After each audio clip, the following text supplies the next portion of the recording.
ரொம்ப thank you sir. உங்க ஓனருக்கு ரொம்ப பெரிய மனசு. தேங்க்யூ.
கனவே நீ நான் விழிக்கவில்லை.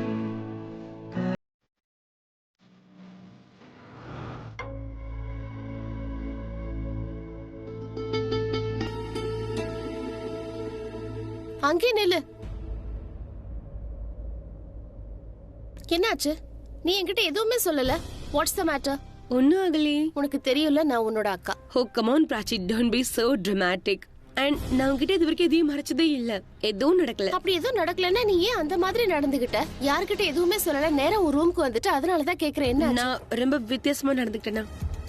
ஒன்னும் இல்ல, அந்த சித்தார்த் தான் வித்தியாசமா நடந்துக்கிறான். அது அவன் ஆக்சுவலா அவன் கிட்ட போன்ல பேசலாம் தான் நான் உள்ள வந்தேன். ஆனா அதுக்கப்புறம் அவன் கிட்ட என்ன பேசுறதுன்னு ஒண்ணுமே புரியல. என்ன சொல்றதுன்னு தெரியல, எனக்கு எதுவும் புரிய மாட்டேங்குது. அது சரி, புருஷனை எப்படி சமாதானப்படுத்துறது, எப்படி பேசணும்னு நான் உனக்கு சொல்லி தரணுமா? இங்க பாரு, உங்களுக்குள்ள எங்க இருந்து பிரச்சனை ஆரம்பிச்சதுன்னு எனக்கு தெரியாது. ஆனா ஒரே ஒரு விஷயம் சொல்றேன், நமக்குன்னு இருக்கிறவங்க, அதாவது நம்மள காதலிக்கிறவங்க, நாம காதலிக்கிறவங்க, அவங்க சொல்ற விஷயத்த நம்ம சீரியஸா எடுத்துக்க கூடாது. Don't make it a big deal. எனக்கு சித்தார்த்த தெரிஞ்ச வரைக்கும் அவன் ரொம்ப நல்லவன். ஒரு கிளாஸ் தண்ணிக்காக அவன் எதுவும் சொல்ல மாட்டான். அவன் கண்டிப்பா சண்டை போடுற ஆளெல்லாம் கிடையவே கிடையாது. இன்ஃபேக்ட் உங்களுக்குள்ள ஏதாவது சண்டை இருந்தாலும் தயவு செஞ்சு அதோட மறந்துருங்க. Just finish it off. அப்புறம் புதுசா ஆரம்பிங்க. Is it that difficult? and trust me, எல்லா புருஷங்களும் ஒரே மாதிரி தான். பொண்டாட்டி கிட்ட வம்பிழுக்கிறது, பொண்டாட்டியை டென்ஷன் படுத்துறது, கிண்டல் பண்ணி எல்லாம் என்ஜாய் பண்ணுவாங்க. அவன் ரன்பீர் மாதிரிலாம் இல்ல. he sorted. ரன்பீரா? சார்ட்டடா? கண்டிப்பா இல்ல. வயசுலதான் பெரியவன், மூளை அளவுல இன்னும் குழந்தைதான். அவன் பிடிவாதத்தை என்னன்னு சொல்றது? எப்போ என்ன டென்ஷன் படுத்திட்டே இருப்பான். அவனை எப்படி எல்லாம் ஹேண்டில் பண்றேன்னு எனக்கு மட்டும் தான் தெரியும். அவனோட லேட்டஸ்ட் பிடிவாதத்தை பத்தி நான் சொல்லட்டுமாவா? சொல்றேன் கேளு. இதுல நீ ஏதாவது எனக்கு ஹெல்ப் பண்ண முடியுமான்னு பாரு. நான் உனக்கு என்ன ஹெல்ப் பண்ண முடியும்? கண்டிப்பா முடியும், சொல்றேன் கேளு. அவனோட லேட்டஸ்ட் பிடிவாதம் என்னன்னா, எல்லாரும் முன்னாடி நான் அவனுக்கு ஐ லவ் யூ சொல்லணுமா. முக்கியமா அத்தை இருக்கும் போதுதான் சொல்லணும்னு சொல்லிருக்கான். பாத்தியா, ஷாக் ஆயிட்டல? ஏன் ரியாக்ஷனும் இப்படிதான் இருந்துச்சு. கம் ஆன் ரியா, எனக்கு எப்படி இருக்கும் யோசிச்சு பாரு. ரொம்ப எம்பாரசிங்கா இருக்கும்ல. நீ எனக்கு ஏதாவது ஒரு ஐடியா கூட, அதனால அவன் ஆசையை நிறைவேற்றணும், நானும் எம்பாரஸ் ஆக கூடாது. அப்ப நீ அவன்கிட்ட டைரக்டா சொல்லிடு, இந்த மாதிரி கோரிக்கையில நீ வைக்க கூடாதுன்னு சொல்லு. சொல்ற ஆப்ஷன் எல்லாம் இல்லவே இல்ல. அவன் பிடிவாதக்கார, கண்டிப்பா ஒத்துக்க மாட்டான். நான் அவனுக்கு ஐ லவ் யூ சொல்லணும், எல்லாரும் முன்னாடி நான் எம்பாரஸும் ஆக கூடாது. ஓகே, நான் அதை பத்தி ஏதாவது யோசிக்க. எனக்கு தெரியும், நீ ரொம்ப ஸ்மார்ட். Thank you so much.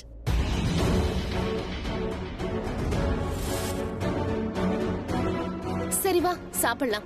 வா. சரி வா. அபி,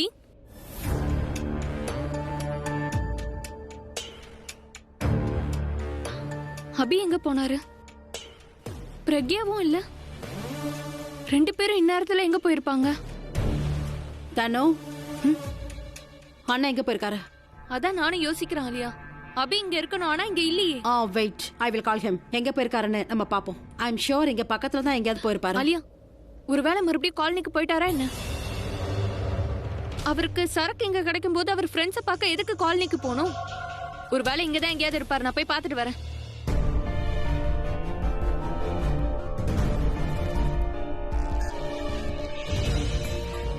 இது அவரோட சரக்கு பாட்டில்.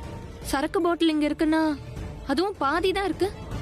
அப்போ சரக்கு அடிக்காம அவர் எங்க போயிட்டாரு? Something is not right. அண்ணா கிட்ட சரக்கு பாட்டில் இருந்தும் அவர் சரக்கு அடிக்காம இருக்காரா என்ன? இப்படி ஆகிறதுக்கு வாய்ப்பே இல்ல. அதாவது சரக்கு பாட்டில் இங்க இருக்கு, ஆனா அபி இங்க இல்ல.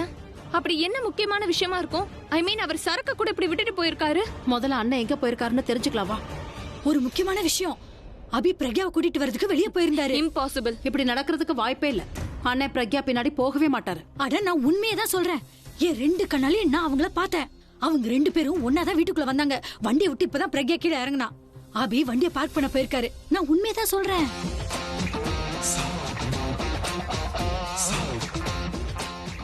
இந்த அர்த்தராத்திரில ஏன் ரூம்ல என்ன பண்ணிட்டு இருக்கீங்க? உன்னோட நலம் என்னன்னு விசாரிக்க கண்டிப்பா வந்திருக்க மாட்டோம். அண்ணனை பார்க்க வந்தா அவரை எங்க காணோம்? அண்ணனை பார்க்க வந்தீங்களே, டைமை பார்க்கலையா? இது என்னோட ரூம். உங்க